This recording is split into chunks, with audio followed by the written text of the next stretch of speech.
Darn. I got too greedy. It was that last 2 million that must have done it. Should have just let that one go. I knew there was something wrong with that account. Darn. Now they were getting close. It looked like they thought that I didn't know it yet, though. That would help. I still had time to get away and make sure that they couldn't track me down any further. Thankfully, I had a plan for this.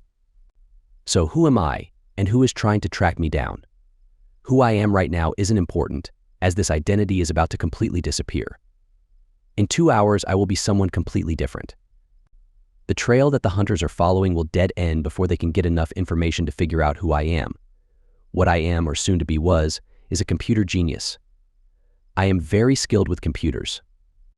I'm also very angry with a very select list of targets. I go after drug cartels. I go after their bank accounts, and anonymously, of course, supply incriminating evidence to the proper authorities. I am personally responsible for the convictions of 4 politicians, at least 50 police officers, a dozen soldiers in different countries, and so many small-time dealers that I can't even count. I've also drained well over $100 million from their funds. Of course, I take a portion of that, but about 80% ends up with different charities, most dealing with drug abuse and rehab programs. Why, you ask? Simple. My younger sister got involved with the wrong guy. I really didn't like him, but she didn't listen to me. I did what I could, but she made her choice. I had tried my best to take care of her after our parents died. I was always really good with computers, but the 2 dark years I spent in a depressed isolation after identifying what was left of her body turned me from really good to almost magical. Those 2 years were spent alone in the basement of my parents' old house learning the dark secrets and how to manipulate them. I learned code. I discovered how to navigate the deep web. I discovered back doors into most security software. Sometime in that 2 years, some very damaging information on the drug gang that tortured and murdered my sister ended up in the hands of the DEA. Unfortunately, rival gangs somehow got the information that the gang in question was turning state's evidence on others to try and make a deal. Gangs move faster than cops, so the state saved a bunch of money on trials.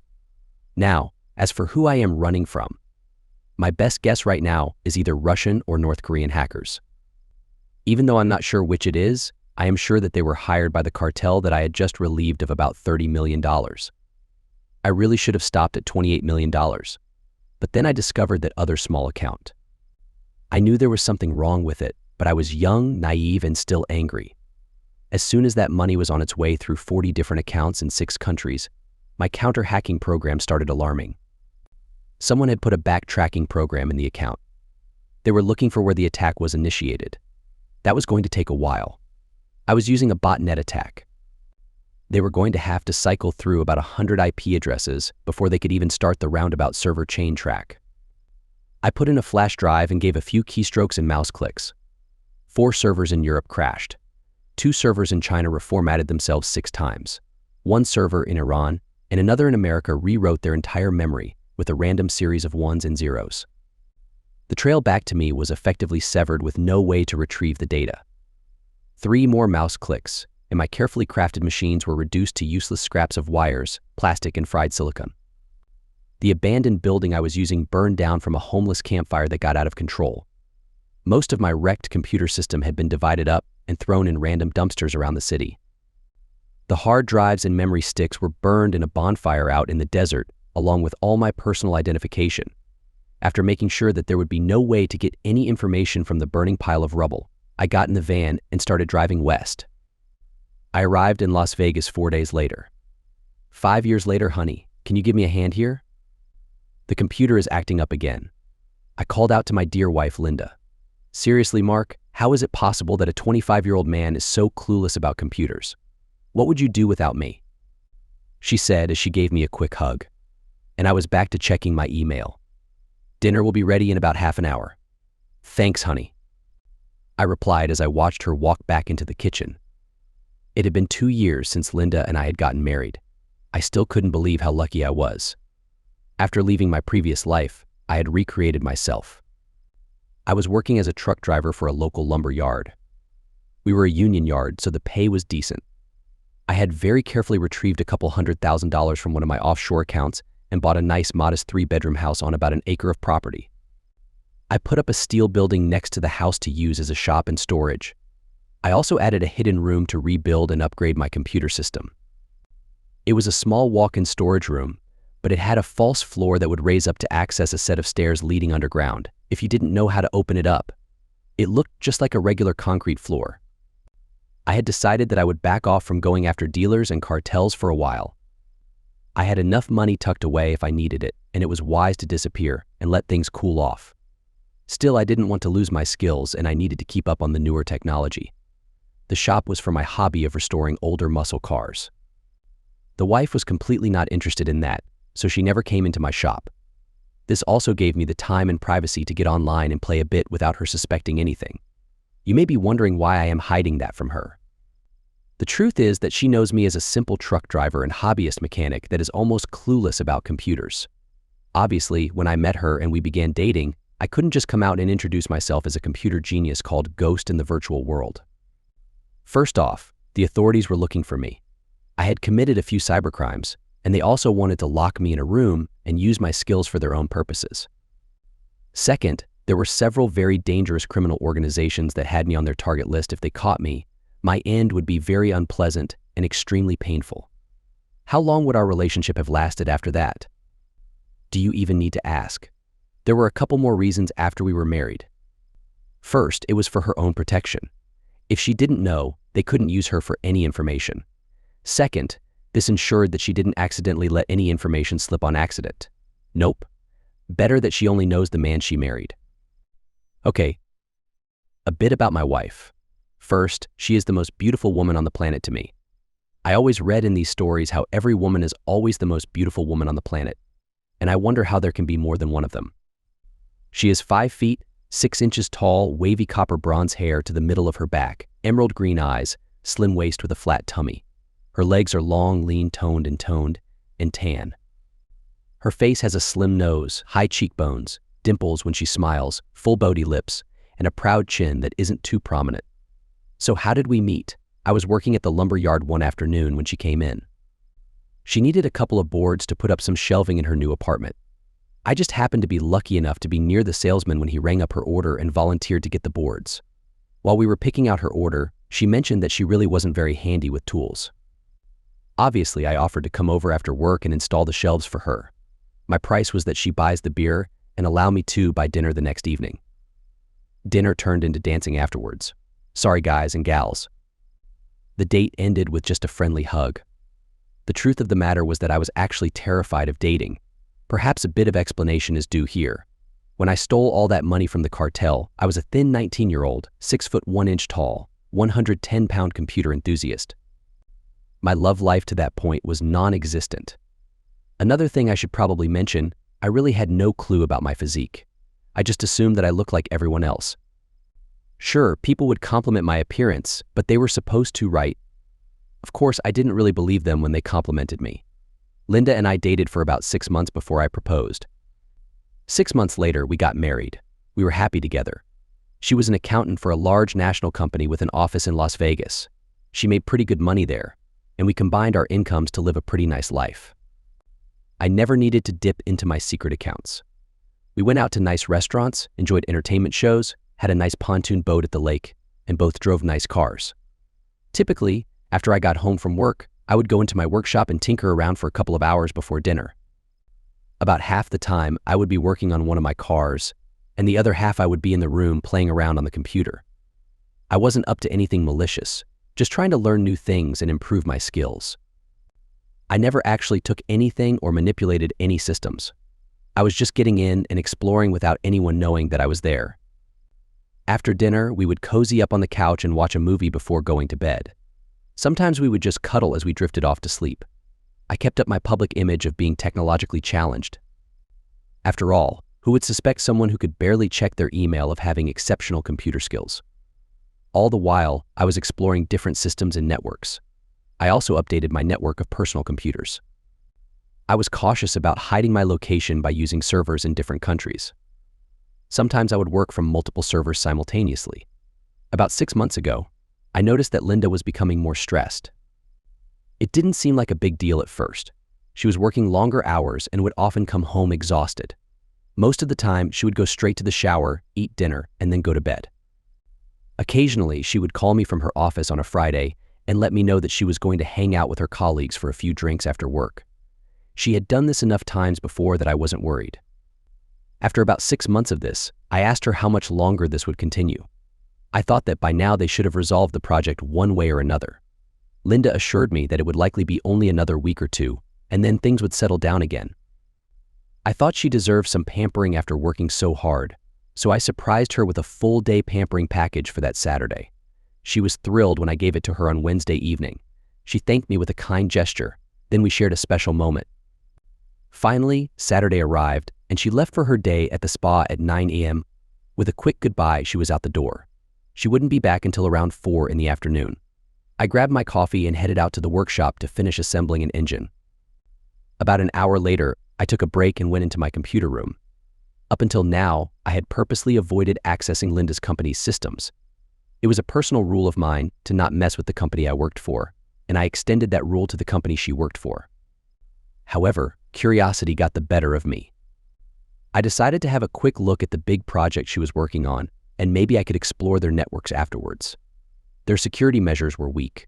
I gained access within a couple of minutes. First stop, Linda's computer. Since she was involved in the project, I figured I could find some clues there. Oddly enough, I found nothing that indicated any significant new clients. I ran a few keyword searches related to potential new accounts, but nothing came up. I decided to delve deeper into her folders. That's when I stumbled upon a locked folder labeled Photos for James. What was this? Why did Linda have a folder with photos for that guy? Yes, I knew who James was. I had met him a few times at corporate events that I attended with Linda. I didn't particularly like him. Though Linda considered herself skilled with computers, she was no match for me. I quickly unlocked the folder and browsed through its contents. To say that I was shocked would be an understatement. I sat there numbly, my heart sinking. About 15 minutes later, according to the computer's clock, I snapped out of my shock and started thinking about how to confront her once she got home. Divorcing her was an inevitable choice. I still had several hours before her return, so I continued my investigation. I suspected that all of this started around 6 months ago when her behavior changed. I accessed her email account and made an even more disturbing discovery. Several email exchanges hinted that this affair had been going on much longer than I thought. It seemed they had been involved romantically even before she met me. If that were true, why did she even start a relationship with me? What was really going on? I found another email where there was mention of accounting discrepancies with some important clients and with their own company. There was also something about an offshore account. I switched to James' computer. I found more photos of Linda. Some were taken in a motel room, while others were in a bedroom that didn't belong to either of them. James was more knowledgeable about computers, but still no match for me. I needed more time with this, so I ended up copying their computers and files from the company network onto a drive on my server. Out of curiosity, I checked the personnel folder on the server. I paused for a moment when I saw a folder with my name. I made a copy of that one as well. Before leaving the network, I installed spyware on both their computers and the server. This would discreetly forward their activities to my computer system. Needless to say, any work on my cars was put on hold for a while. Sunday arrived and I was back in my workshop. Linda was still asleep when I woke up, so I took the chance to access her phone and install spyware on it. Text messages would be discreetly copied to my computer system, and her phone calls would be monitored and recorded on a separate hard drive. I would also be able to track her online activities. Linda left at around 10 in the morning. She said that she was going to meet one of her friends for some shopping. She had her friend finder app turned off on her phone, and I didn't really want to accidentally notice that it had been turned on, so I instead hacked into her car's internal GPS to track her. Surprisingly, she actually did go to the mall. When I was sure that she wouldn't be returning soon, I went back into the house and grabbed her laptop. First thing was to copy everything on her laptop onto another hard drive. Next, I loaded up a keylogger program and set up the camera for remote access. I didn't think that I had a whole lot of time before I had to get her laptop back where she left it, but I figured I could take a quick look at her browser history. That's when I found a second email address. I also noticed that she had several visits to a bank in the Cayman Islands. I would need to look at that later. I wiped a bit of grease and oil on my arms and face to make it look like I was actually working on a car when I heard Linda arrive back home. Shower, dinner, movie, then bed. For the next week, I kept up appearances of being the clueless, doting husband that I pretended to be. Every evening, I went out to the shop pretending to be working on one of my cars for a couple of hours. I dutifully smeared grease on myself before coming back to the house. In fact, I was going over the mountains of information that I was collecting. It was Tuesday evening that I read a text exchange between Linda and James that caught my attention. James had cautioned her about erasing the history on my laptop after using it. Why would she be using my laptop? Hers was working fine. Of course, I had set my laptop up to connect to my servers as soon as I bought it, but never really thought about spying on myself. A dozen keystrokes and mouse clicks later, that was resolved. The next evening, while I was sorting through the day's updates from their work computers, another stream of data started to come through. I quickly saw that it was from my personal laptop. Minimizing everything else, I started to look at the new stream coming over. It looked like money transfers were happening. I turned on my laptop's camera and pulled the feed to another screen. There was Linda working on my computer. She was wearing a Bluetooth in her ear as well. The mic was picking up her voice as she talked.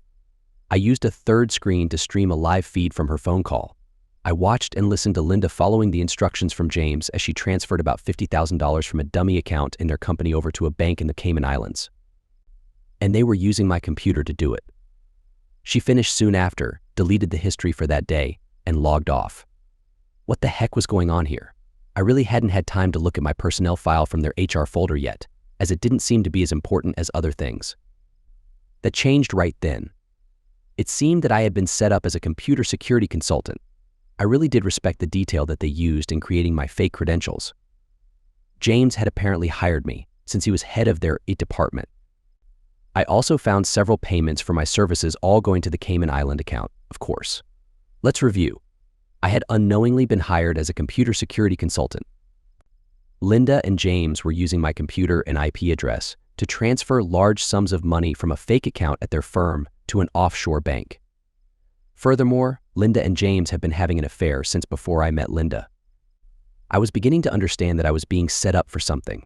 Time to switch gears. Now that I had figured out what was going on, I needed to see how bad it was and figure out what to do about it. It was bad. Checking the Cayman Islands account, I saw it had almost $10 million in it. Checking the transfers, I saw that they had been doing this since about 6 months after Linda and I got married. They also weren't being very subtle about trying to hide what computer was being used to steal the money either. Worse, a deeper dig into the personnel file in my name showed a few red flags. Yep, when the evidence hit the fan, I was the one in the target zone. Now, what was I going to do about it? Surprisingly, it really wasn't that difficult to act normally around the bitch. I just let my instincts take charge whenever she was around. She wanted to harm me? I would gladly retaliate, as I said about really ruining them both. What can I say? She's attractive. Yes, I took every opportunity to humiliate her. The next Saturday, I went through her emails during the time we met. That's when I found out that they picked me for a scapegoat from day one.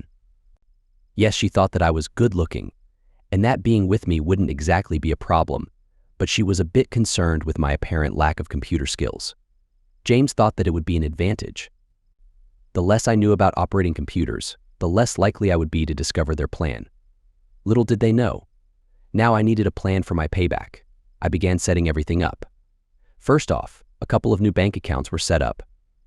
Next, I activated my army of computers that I created. Most of the computers would be distractions, but I had one small group that could be traced, although it would be difficult. Only a really skilled hacker would be able to find the source. I didn't want it to be too easy. Of course, I wiped the personnel folder with my name on it from Linda's company servers. I also broke in and shifted all the file transfers that were done on my laptop to show a different IP address. To prevent that from happening again, I set off a malicious virus on my laptop, then disconnected it from my secret servers. Later that evening, when I went to check my email, I discovered that a virus had attacked my laptop from a spam email that I opened and pretty much destroyed it. I didn't mention the look of concern on Linda's face when she saw what happened. The next morning, I saw a text exchange between Linda and James. Apparently, they were almost at the end of the scam. They just wanted 2 more transfers to make it an even $10 million before revealing the trap. The plan was to suddenly discover the theft. Of course, since Linda would be the one to actually discover it, she would be in charge of the investigation. James, being the IT manager, would be running the cyber part of the investigation. Unsurprisingly, everything would lead straight back to me. Linda would, of course, have me served with divorce papers while I sat in jail, then eventually marry James after about a year. Both would claim complete shock that I would ever do something like that. Of course, there would be some doubt about Linda's possible involvement, but she would point to her investigation and discovery, as well as her belief that I must have been hiding my knowledge of computers from her. Also, it must be obvious that she was a victim, since I specifically targeted her and used her to gain access to the company's computer systems. They both laughed at the thought of me trying to answer questions about where the money went when I had no idea what the police were talking about. Linda also said she would get me a new laptop, and that they could make the last transfers within the next 3 weeks. Now I knew what my deadline was. Monday, I went in and told my boss that I needed the week off for some personal stuff. I had plenty of vacation time, and he was a pretty cool guy, so it wasn't a problem. I did some online research to find the toughest, most aggressive shark for a divorce lawyer in the city, and made an appointment for the next day. They thought that they had 3 weeks, but they would be lucky to last 2 weeks. Returning home, I fired up my computer system and went to work. I logged onto James's home computer. For an IT guy, you would think that he would have enough sense to shut it down and power it off when he wasn't using it. Nope, all he did was turn off the monitor. I was running his computer through a server in Belarus. Not that it really mattered, because that link would be erased anyway. His computer would be the end of the trail for anyone following it. The cartel that I had targeted 5 years ago had at least learned something about security. They had changed their accounts and passwords, but still used the same banks. Improved passwords? They only work when you don't store them on your personal computers that are vulnerable to phishing software embedded in email links for items that any multimillionaire would want. This was just the preliminary work. I would wait until I was finished with Linda before going after James.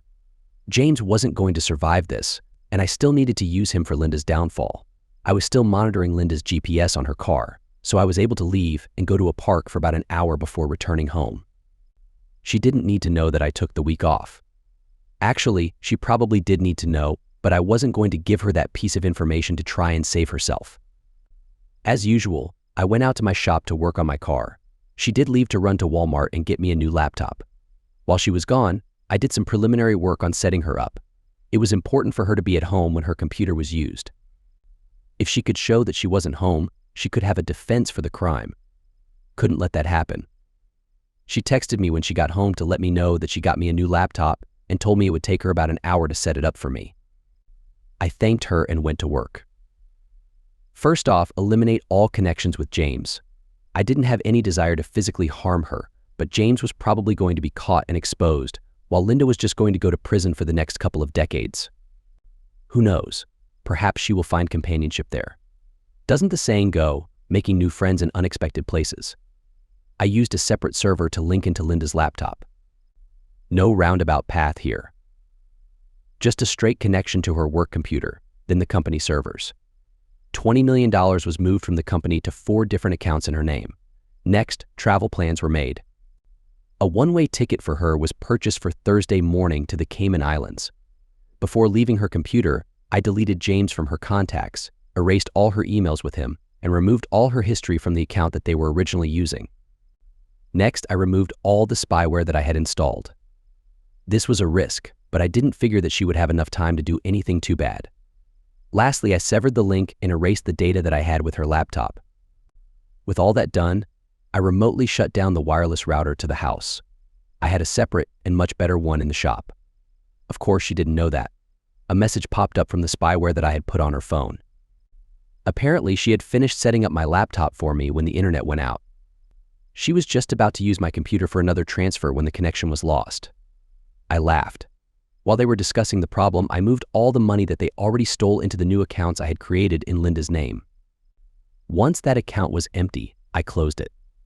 The last thing I did was to erase the spyware on Linda's phone. I didn't know who would be looking at it later and didn't want anyone to find out that she was being monitored. I then shut everything down and went inside for dinner. Tomorrow would be an interesting day, to say the least. Linda was a bit agitated, to say the least, when I came into the house. She told me that my new computer was set up and ready, but that the internet was down. I wouldn't be able to log on and check my email until it was fixed. She had no clue how minor of a problem that was for me. She was preoccupied throughout the entire movie that night. I watched out of the corner of my eye as she played on her phone. I could almost feel her frustration growing. When asked if there was a problem, she just passed it off as a client issue at work. I suspected that she had been trying to access the account and failing. She was also texting with someone. I smiled as I went to bed. The next morning, I was up and out of the house before Linda left for work. I basically just messed around until my appointment with the lawyer. I did wonder how Linda's day was going for her. I would be finding out in a couple of hours, though. I was finally led into my lawyer's office. You know those TV shows where a confident lawyer wearing a professional outfit walks into the courtroom and impresses everyone? That was my lawyer. 5 feet 6 inches tall, beautiful face, curves that would make a race car lose control, legs for miles, and a charming personality. 2 minutes into the meeting, and I could tell that she would be a force to be reckoned with in the courtroom. You could almost hear music playing in the room. Verifying that everything was confidential, I explained that my wife had been cheating on me throughout our relationship. I further explained to her about the embezzlement and setup. She asked how I found out about all this, and I gave her a partial answer. I didn't exactly lie, but I didn't tell her the whole truth either. Okay, I stretched the truth a bit. I told her that I used my wife's laptop because mine was not working right. That's when I saw a folder with a bunch of inappropriate pictures, then found her emails to her lover. The emails documented her betrayal and their embezzlement. I just wanted to get out of the marriage before everything got worse. She agreed to take the case and begin preparing the legal documents. She said that she could probably have her served by the end of the week. I told her to hold on to it for a while. I suddenly had a better idea for it and didn't want to expose too much too soon. We wrapped up the meeting, and I went home, turned on my computer, restarted the house Wi-Fi, and got to work. I had left the monitoring software on at Linda's work. Apparently there was trouble brewing. An emergency meeting was held first thing in the morning. A large amount of money had been discovered missing, and an investigation was launched. By this time, I had managed to unlock James's phone. James was tracking the theft and discovered that it led straight back to Linda. He also found that their account had been emptied and transferred into new accounts with the money from last night. Accusations were flying, and no explanations could be found. Suddenly, Linda received an email saying that she was being called to a meeting with the CEO, CFO, and head of security. This should be interesting. The sound of several vehicles pulling into my driveway interrupted my fun. I shut down, went into the main shop area, and secured the hidden door. No need for anyone to take an interest in that room. Yes, I did get a little dirty to make it look like I was working on my car. Walking out of the shop, I saw several police vehicles, as well as a few large Chevy Suburbans. The police were in their normal uniforms, but the people getting out of the large SUVs wore windbreakers with FBI written on the back. I wonder what this could possibly be about. I barely glanced at the warrants and let them into the house. Of course, I offered all assistance since I had nothing to hide. I showed them around. Yes, that would be my wife's computer. That one is mine, but it hasn't really been used since we only got it yesterday and the Wi-Fi was down last night. Of course, take anything you think you need. No, I have absolutely no idea what is going on. Sorry, I'm not very good with computers. Just ask my wife and all our friends. I lost track of what was happening to Linda as I was taken to the police station and interviewed thoroughly for a few hours. My story held up through it all. After all, I was just a truck driver with barely any knowledge of computers. No, I had no idea what my wife was doing at work. She was an accountant working with several clients, but I didn't know who those clients were. What do you mean about a one-way ticket out of the country? Just her? No, I have no idea why she would be taking a flight somewhere without me. It soon became obvious to them that I knew nothing about what was going on.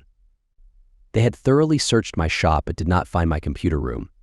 Eventually, they let me go back home. Linda had been arrested while I was being questioned.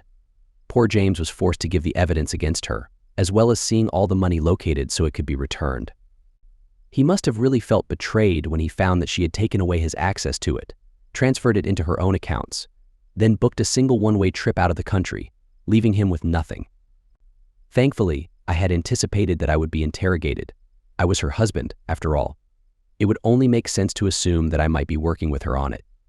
Of course, I was her one phone call. Being the supportive husband, I called and got her a lawyer. Yes, I did my research on all the criminal lawyers in the city. Obviously, I needed to find the best lawyers so I wouldn't accidentally mess up and hire one of them for her. No, I purposely hired one of the ones that were just below average. I wouldn't get the worst one, because that could open an appeal for having a poor defense in court. I wanted her convicted and serving her entire sentence. The really cool thing about this being a federal case was that federal prisons do not have parole or time off for good behavior. If you get sentenced to 20 years in federal court, you spend the entire 20 years in a federal prison to the day. I attended her bail hearing and used the house as collateral to bail her out. Since she was a flight risk, she had to wear an ankle monitor. As much as I resented her, I was still able to pretend to be the loving husband to everyone. Thankfully, she was too upset and shocked at her situation to want anything more than emotional support. Her cell phone had been taken away as evidence, so I went and got her a new one. Yes, I took it into my shop and added my spyware to it before giving it to her. Strangely, James had blocked her number after her first text to him. He had replied that he could have no contact with her, since he was going to be called as a witness against her. She actually thought that she would win because she hadn't done everything the evidence showed. True, she was guilty of embezzling part of the money that was in that account, just not all the money, or using that particular account, or using her own computer, or buying the plane ticket, or cutting her partner out. Of course, the money was recovered and returned easily. The trial was interesting from my perspective. It was very intriguing watching as James testified about the computer records against her. I could see his internal struggle at having to testify against his lover, yet thinking that she had betrayed him and was planning on running away and leaving him behind. All Linda could see, though, was that her partner was betraying her and sending her to prison. I was filled with excitement throughout the 3 days of his testimony. She did her best on the witness stand testifying on her own behalf. Unfortunately for her, the evidence was too strong against her, and she really couldn't come up with a believable explanation for it. She will be spending the next 20 years in a federal penitentiary. As the trial was coming to an end, it was time to take care of James. I had a really cunning plan for him, one he would not survive. Unfortunately, he would never know why it happened to him, or that it was me. I couldn't risk that. This would be interesting. I had my lawyer modify the divorce documents to consider Linda's conviction and that she would be in prison for the next 2 decades. She was served a couple of days later. I set up a couple of new accounts in Geneva, Switzerland, and the Cayman Islands with links back to James. Using some advanced technology, I left a few subtle footprints, all leading back to James's IP address. Ghost was back after 5 years. Sure enough, the hacker chats picked up on it. Now for the tricky part. I had to leave a trail, but it couldn't be obvious. I needed to make it challenging enough for them to believe that it was a skilled hacker and believe that it actually was me, but still let them think that I made a minor mistake that they could follow. I had to route through 10 servers in 6 different countries. Eventually, I activated the bot army and launched my attack on the first bank. Eventually, I gained access, found the 2 accounts I was looking for, and transferred the funds to James's new accounts. Once I finished, I ended the attack on the bank, removed any traces of my connection to James's computer, and started monitoring the darknet for a reaction. I wasn't expecting anything yet, but it's always better to be thorough.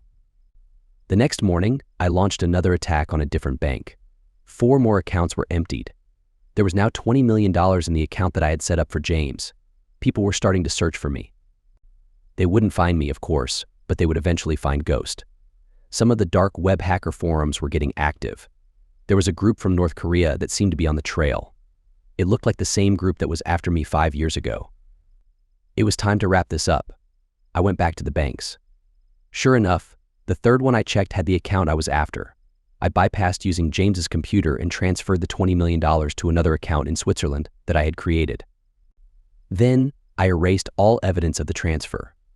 I wasn't concerned about the cartel retrieving the money. I reconnected to James's computer and launched another attack on the bank that had a hidden tracker in one of the accounts. This time, it was only $2 million. The money itself wasn't important, only the tracker attached to it. I had escaped last time because I knew about the thefts and could see the tracker working. If I had been unaware of the money transfers or the specific accounts, I would have been caught. I wonder how James will try to explain all of this to them. I wish I could witness their confusion as they ask him where the money went when he has no idea. It was time to sever my connections to his computer and erase all traces of my actions. A week later, I finished clearing out my computer room and converted it into a storage area. I was finalizing the paperwork for a property I purchased in Montana through a sub-Chapter S corporation that kept my identity hidden when a news story came on about a missing person. James hadn't shown up for work in days, and nobody knew his whereabouts. His abandoned car was discovered in a mall parking lot, but he was nowhere to be found. I wondered where he could be. Oh well. I needed to get back to packing. James knew. Damn it, I screamed as they used the cattle prod. I swear, I don't know what you are talking about. Nonsense, Mr. Ghost. You made a mistake this time. The tracking software that the hackers we hired led us directly to your computer. We found all the evidence on your computer. We recovered the funds from your last hack, but we want to know where the other funds, as well as the money from 5 years ago, are located. If you tell us, we'll kill you quickly. Keep lying and things will get worse. But I genuinely don't know. God damn it. They had taken me by surprise just as I was about to enter my car at the mall. I felt the sting of a needle in my neck and then darkness. Several hours later, I woke up on a private jet, tightly restrained to my seat. That's when the questioning began. I had no clue what they were talking about. They kept referring to me as Ghost. They asked about money they claimed I stole. There was money from a few days ago, and more from 5 years ago. They didn't believe me when I denied any involvement. I felt my world shatter when they showed me the supposed evidence on my personal computer. I realized that I couldn't provide them with any answers. Now, I was hanging in a secret bunker located deep in the Colombian jungle. I'd been here for 3 days already. On the first day, they beat me when I couldn't give them what they wanted. On the second day, they whipped me. I really wished I could give them the answers. I really didn't want to know what would happen tomorrow, or the day after that. Mark moving day. James had been absent for a little over a month. They discovered his tortured body yesterday on a roadside in Colombia. Mark would cease to exist by the end of the day. I would assume my new identity after one final stop. I had already shipped all my belongings to a storage facility in Denver, paid for anonymously through a wire transfer. I planned to collect them in a truck I paid for in cash. Linda was brought in and handcuffed to the table across from me. She didn't look well. She wore an orange jumpsuit and appeared disheveled.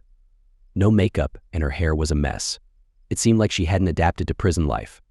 "So how are you holding up?" I asked. "Please, Mark, you have to help me." "I didn't do what they're saying," she pleaded. "Linda," I sighed. "There's nothing I can do for you. Besides, we're getting a divorce. Please, Mark, I didn't do it, and I don't want a divorce. Just sign the papers, Linda. It's over." "Please, Mark, just talk to James. See if he can help me.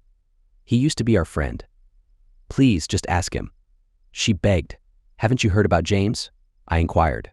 "No, I kept expecting him to visit, but he never showed up." "Well, he won't be visiting anymore. He was killed in Colombia." Her face paled in shock. "Apparently, the authorities believe he stole a significant amount of money from a drug cartel."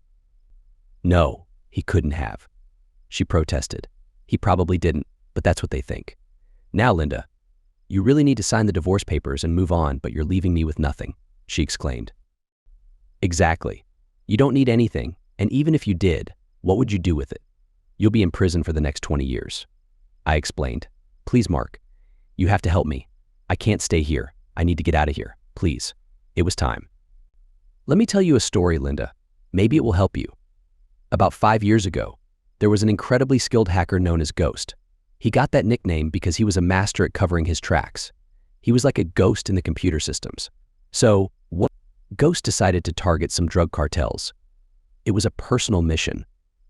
He managed to steal over $30 million from one of them before the cartel hired other hackers to hunt him down. Of course, Ghost detected the trackers and vanished before they could catch him. Ghost disappeared and created a new life. He stopped all computer activities and pretended to be illiterate with technology. Even his wife had no idea who he truly was. Yes, he fell in love and got married. He loved his wife wholeheartedly. After being married for 3 years, he accidentally discovered that his wife didn't love him in return. He found out she had been cheating on him throughout their entire relationship with her real boyfriend. As if that wasn't enough, he learned that she only married him so she and her boyfriend could frame him for their embezzlement scheme. Her eyes widened and her complexion turned completely pale as I revealed her plan back to her. Now, to continue, since Ghost took care of his wife, it was time to go after her lover. You see, that cartel was still searching for Ghost. So why not exact revenge and make the cartel believe they had finally captured their target? 2 birds, 1 stone. Ghost infiltrated the boyfriend's computer and stole even more money from the cartel. Unfortunately, Ghost made a minor mistake this time. He didn't entirely erase the trail leading back to the boyfriend's computer, allowing the cartel to track the hack to him. Fortunately, Ghost managed to erase any trace back to himself, making the boyfriend the apparent end of the trail. The authorities believe the boyfriend was tortured for over a month before he died. Sadly for him, he didn't possess the information the cartel wanted. None of this is true or believable, let alone provable, but I thought a fictional story might help you cope. Honestly, I do think you didn't do exactly what the evidence suggests, but it doesn't make you innocent. I walked away as they dragged her off, her screams filling the room. I got into the cheap disposable car and drove to the mall. After parking, I left Mark behind and walked through to the other side, where my real car awaited me. With my new identity, I drove away.